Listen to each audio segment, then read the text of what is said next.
El 17 de julio de 1980, Bolivia despertó bajo el ruido de las botas y el silencio impuesto por las armas.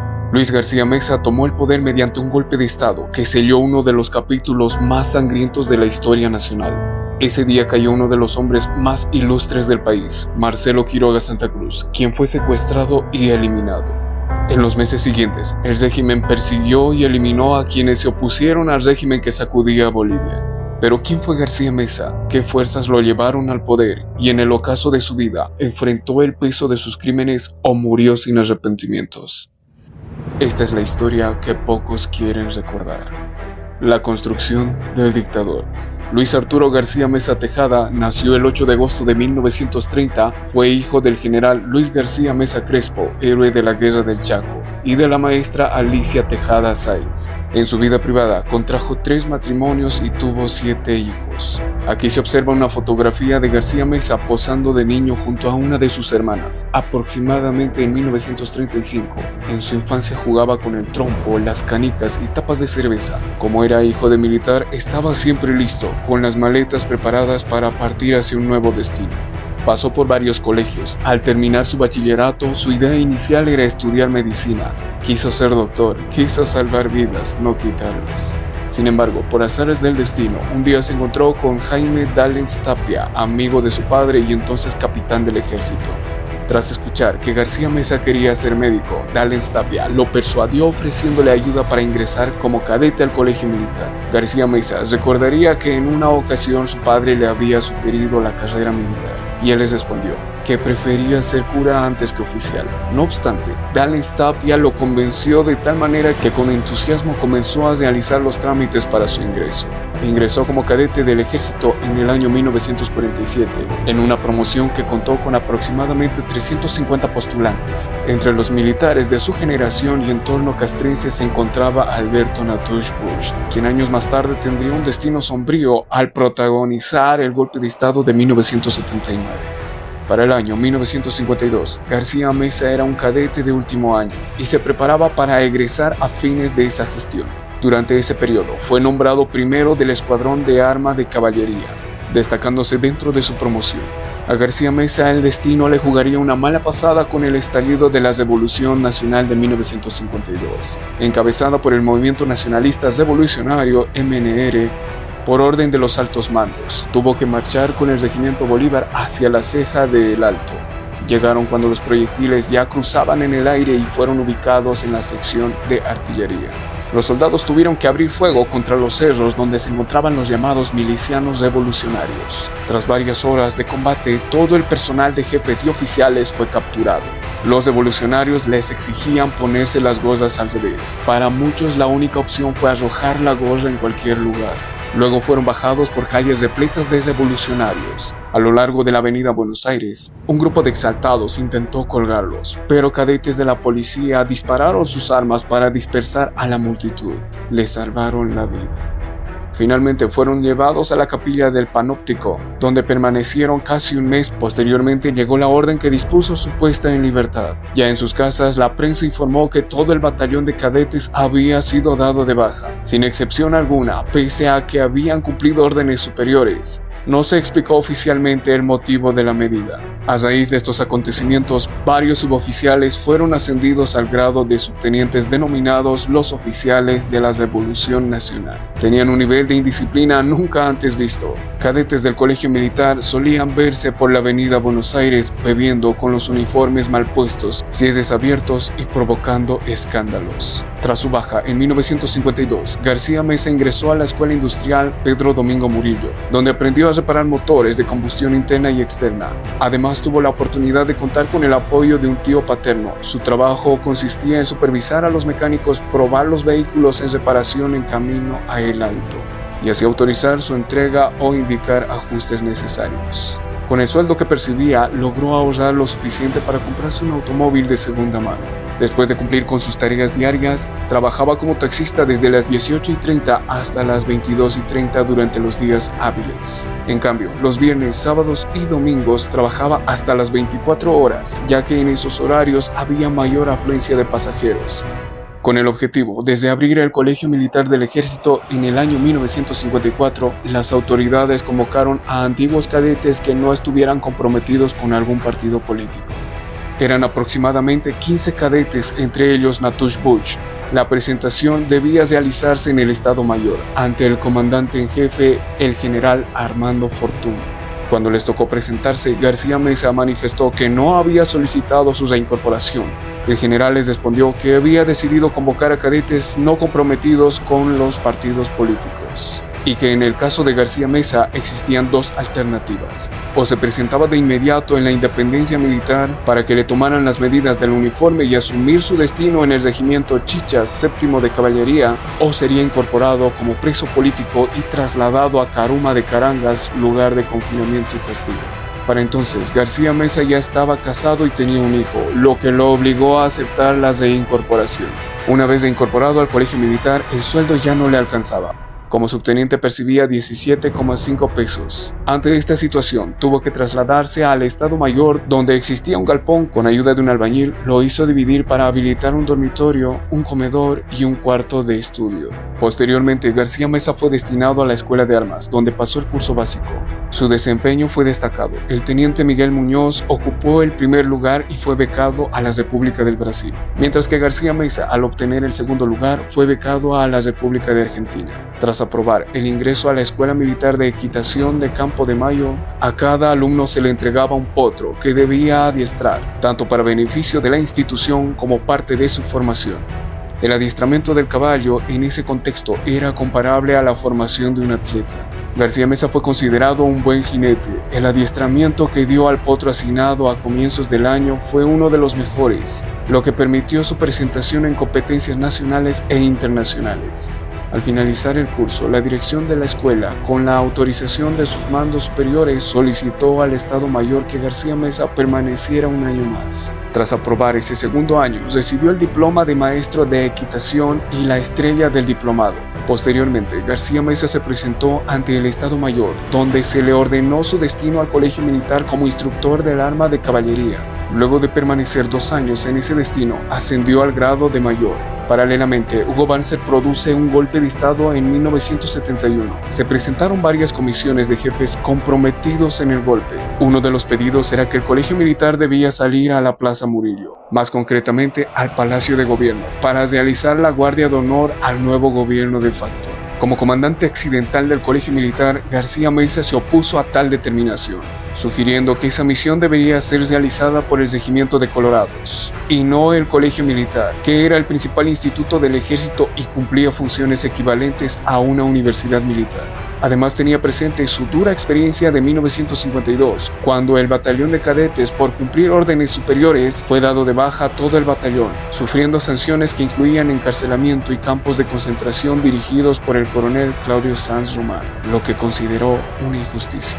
Tras este tira y afloja, como comandante accidental del colegio militar a mediados de 1971, sufrió represalias.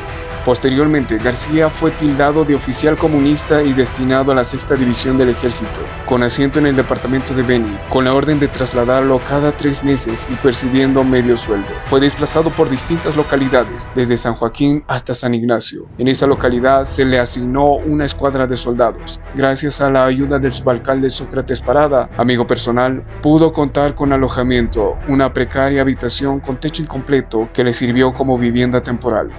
En el lugar había una laguna y al día siguiente, cuando García Meza despertó, sus soldados rodeaban su cama para informarle que en la laguna había un caimán. García Meza no lo creyó, por lo que fue a verificar personalmente y comprobó que se trataba de un lagarto, el cual al verlo se sumergió en el agua. El general Hugo Banzer pretendía que García Meza solicitara su baja, pero no existía ningún antecedente en su contra y nunca había sido sometido a un proceso alguno. Por eso decidió castigarlo a andar trajinando de localidad en localidad. Sin embargo, la riqueza de la geografía oriental convirtió lo que debía ser un castigo en una fuente de satisfacción, permitiéndole conocer tierras hermosas. García Meza no sabía si enojarse o agradecerle a su verdugo Banzer. En 1973 fue destinado a un lugar más alejado, y por lo mismo, bello y extraordinario, allí, junto a sus oficiales y auxiliares, conoció a Luis Arce Gómez, quien había sido recientemente reincorporado al ejército después de haber sido sido dado de baja cuando cursaba sus estudios de Estado Mayor en España. Fue en ese destino donde se estableció el vínculo con Arce Gómez, y ambos realizaron un buen trabajo, lo que los llevó a recibir felicitaciones del alto mando en 1974. Posteriormente, García Meza concluyó el curso de Estado Mayor. Este diploma le habilitó para el ascenso al grado inmediato de teniente coronel. Posteriormente fue destinado a la Escuela de Sargentos y Suboficiales como comandante de batallón. Al iniciar su gestión, realizó una inspección general de la escuela para identificar las principales necesidades de la infraestructura. La institución no contaba con un patio de honor. El espacio existente era de tierra, por eso García Meza acudió al alcalde coronel Padilla y le solicitó el apoyo de albañiles para delimitar y construir dicho patio. El empedrado fue realizado por alumnos sancionados por haberse aplazado en los exámenes trimestrales. Al año siguiente, García Meza fue nuevamente destinado al Colegio Militar del Ejército como comandante de batallón. En este periodo, el Pentágono de los Estados Unidos consideró conveniente impulsar la terminación de los gobiernos militares en la región y preparar a los países para la transición hacia los gobiernos democráticos. En ese contexto, Hugo Banzer acudió a la guarnición de Cochabamba para consultar a los mandos militares si estaban de acuerdo con una continuación de su gobierno. Algunos oficiales, llamados los adulones, manifestaron su apoyo a la prolongación de su mandato, pero antes de que terminara la reunión, García Meza solicitó hacer uso de la palabra para decirle al presidente y señalarle los actos de injusticia que se habían cometido contra su persona, acusándolo de ser oficial comunista, con la orden de trasladarlo cada 3 meses y obligarlo a realizar monografías.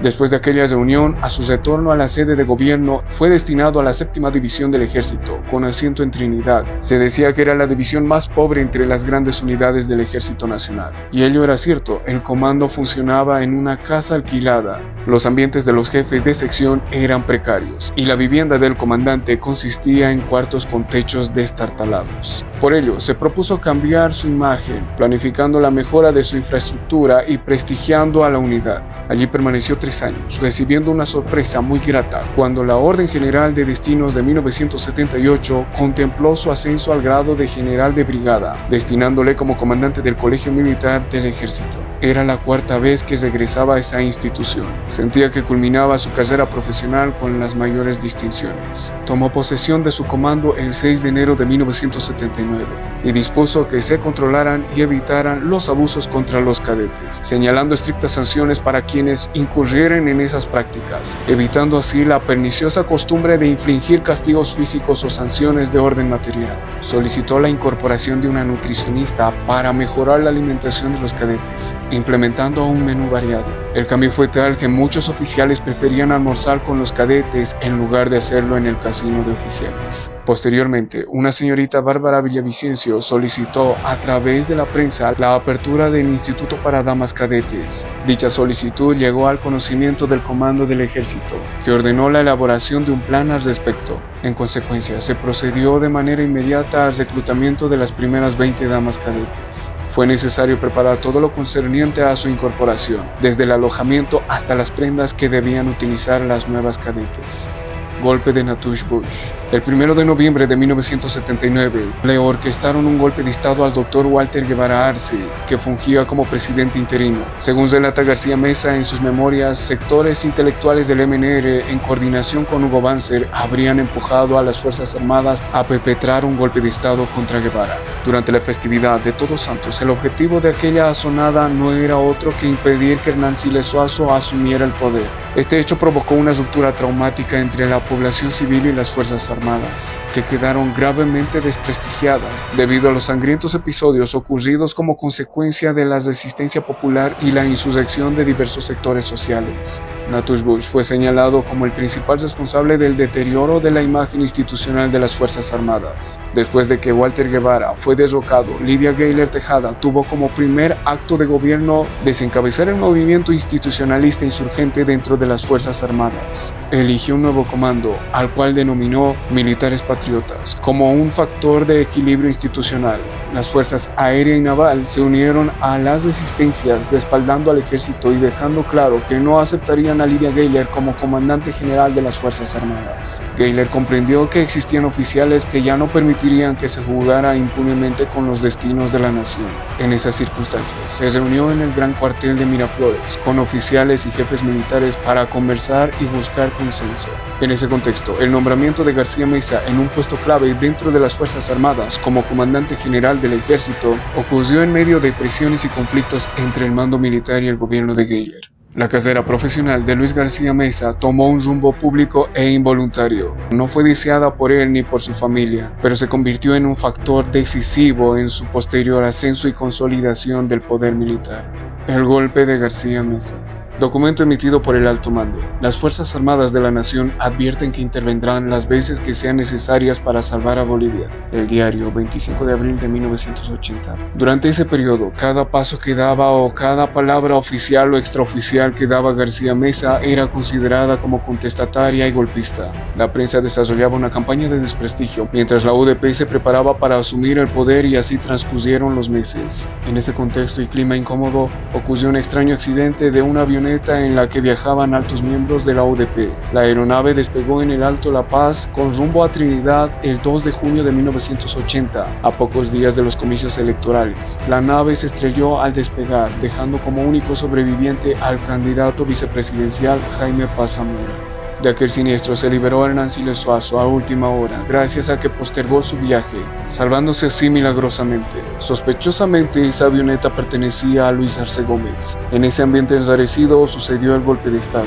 Los jefes militares no tenían la voluntad de aceptar esa elección, por el gran peligro que a su juicio significaba para las Fuerzas Armadas que la UDP implementara definitivamente una línea socialista. Así que faltando unos 22 días para la transmisión de mando, se armó el complot que provocó un vacío de autoridad que supuestamente sorprendió a la institución militar, es lo que relata García Meza.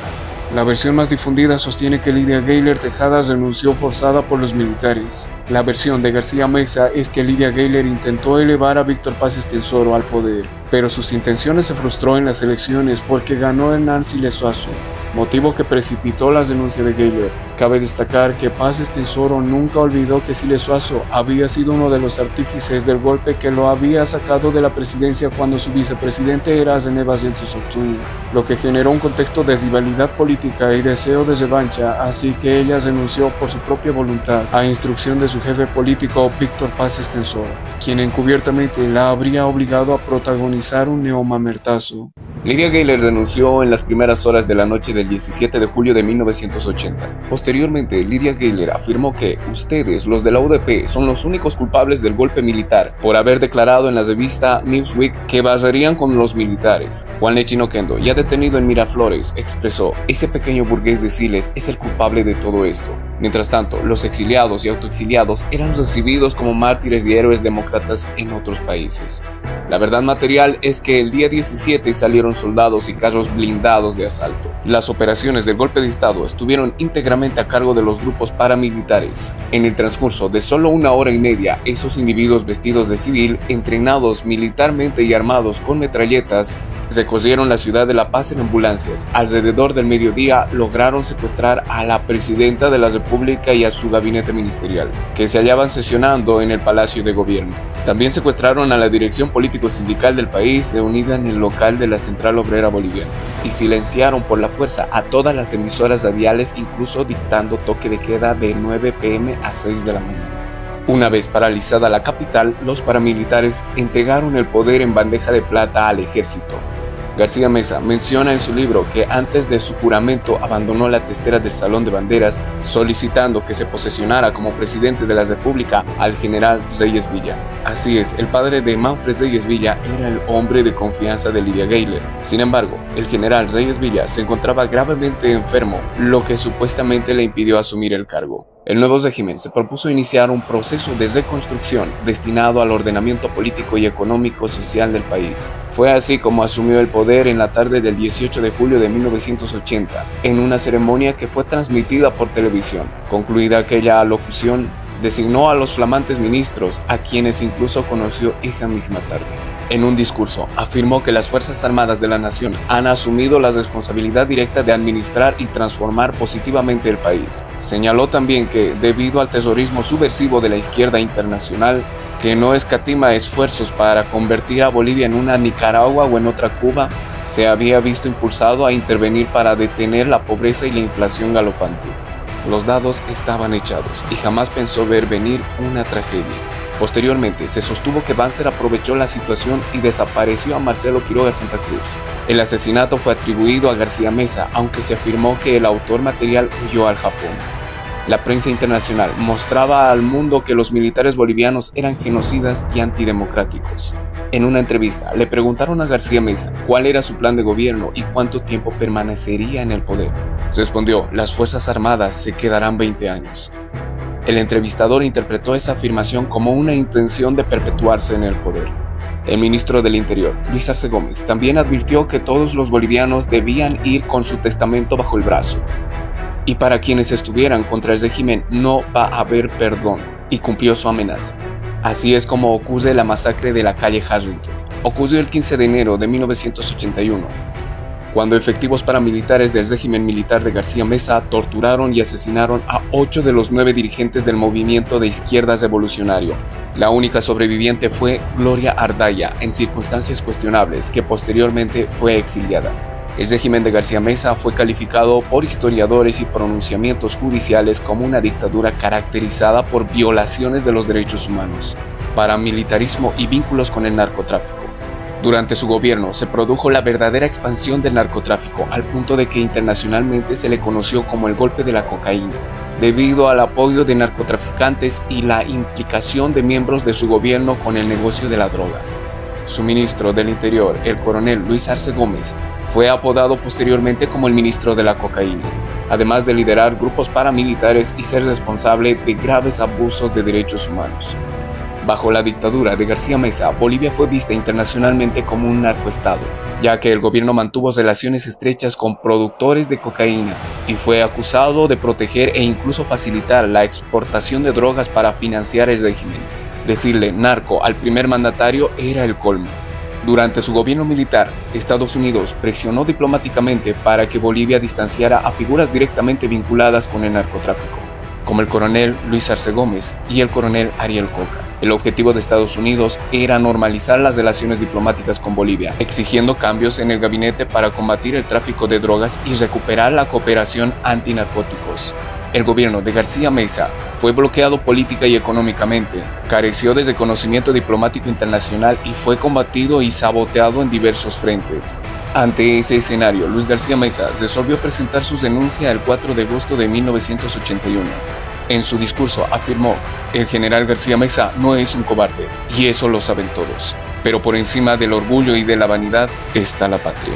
Tras su renuncia, el poder fue entregado a una junta de comandantes. Toselli gobernó hasta 1982, cuando el poder fue transferido al general Guido Vildoso Calderón, quien gobernó brevemente y finalmente entregó el mandato al presidente constitucional Hernán Siles Suazo, ganador de las elecciones de 1980.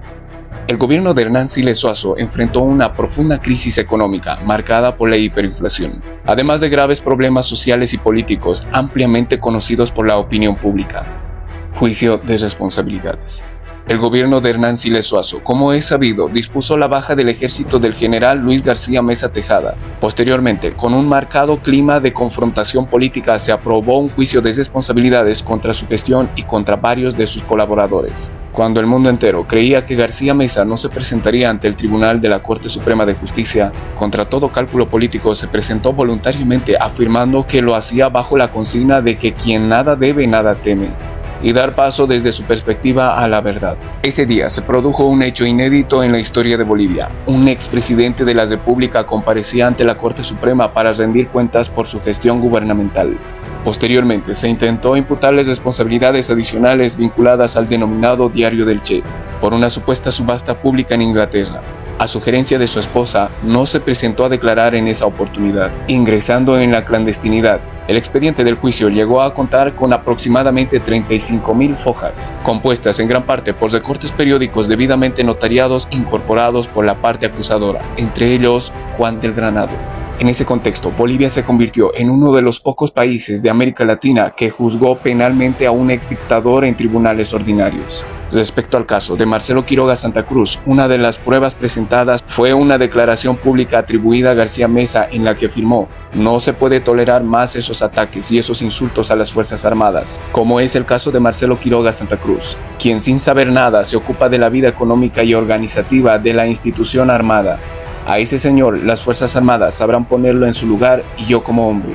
Ante ello, Marcelo Quiroga Santa Cruz respondió públicamente al día siguiente: invito al general García Meza a debatir públicamente por los medios de comunicación que él prefiera sobre la vida orgánica, organizativa y económica de las Fuerzas Armadas, como una forma de probar cuál de los dos conoce más de ellas. Toda institución nacional, incluidas las Fuerzas Armadas y la Iglesia, está sujeta a la crítica o al elogio que su conducta merezca, en uso de un derecho constitucional y en cumplimiento de un deber ciudadano.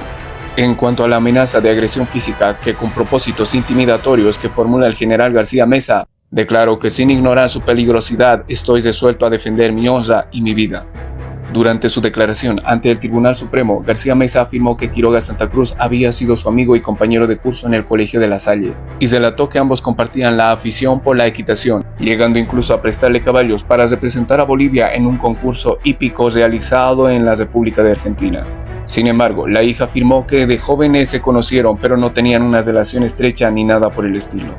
Pese a su defensa, Luis García Meza fue condenado junto a varios de sus colaboradores por diversos delitos graves. El coronel Luis Arce Gómez fue extraditado a Estados Unidos en la década de 1980 por narcotráfico, donde cumplió una condena antes de ser deportado de nuevo a Bolivia, para continuar cumpliendo sentencia por violaciones a los derechos humanos y otros crímenes. En 1993, la Corte Suprema de Justicia de Bolivia condenó a Luis García Meza, a Luis Arce Gómez y a varios militares por el genocidio, asesinato y masacre en relación con la masacre de la calle Hassington, imponiéndoles penas de 30 años de prisión sin derecho a indulto. En el libro de García Meza sostiene que Bolivia fue uno de los pocos países sudamericanos que sentenció a un dictador. Afirma que como militar de honor nunca evadió ni evadirá sus responsabilidades. Señaló que el sacrificio que le tocó vivir lo asumió con plena conciencia histórica y en ese sentido expresó lo siguiente: no me cabe más que pedir perdón a mis compatriotas por los errores y omisiones que cometí durante mi mandato presidencial. Por eso me encuentro donde me encuentro y no me quejo. Asimismo, afirmó que todos sus actos estuvieron guiados por la buena fe, aunque reconoce que pudo cometer numerosos errores, señalando que no era un político profesional, sino un general que ejerció la presidencia de la República por lo que él denomina los trámites del destino. Era un perdón que coexistía con otra afirmación más dura y contradictoria. En entrevistas posteriores sostuvo que no se arrepentía. Esa dualidad entre el reconocimiento formal del error y la negación del arrepentimiento político refleja la tensión clásica entre memoria personal y memoria histórica en figuras asociadas a regímenes de facto en América Latina. El fin del dictador. Falleció el 29 de abril de 2018 en el Hospital Militar Cosmil de la ciudad de La Paz, a consecuencia de un ataque cardíaco alrededor de las 2 de la madrugada. Durante su velorio ocurrió un hecho poco habitual. Oficiales de alto rango realizaron guardia de honor, algo que raramente se había visto en ese tipo de ceremonias. El acto tuvo lugar el 29 de abril, día de su fallecimiento, como si el tiempo histórico se cerrara sobre sí mismo. El hombre, que encarnó uno de los capítulos más controvertidos del poder militar boliviano, fue despedido bajo códigos castrenses que décadas después aún dialogan en silencio. ¿Se arrepiente usted de algo? Nunca me he arrepentido.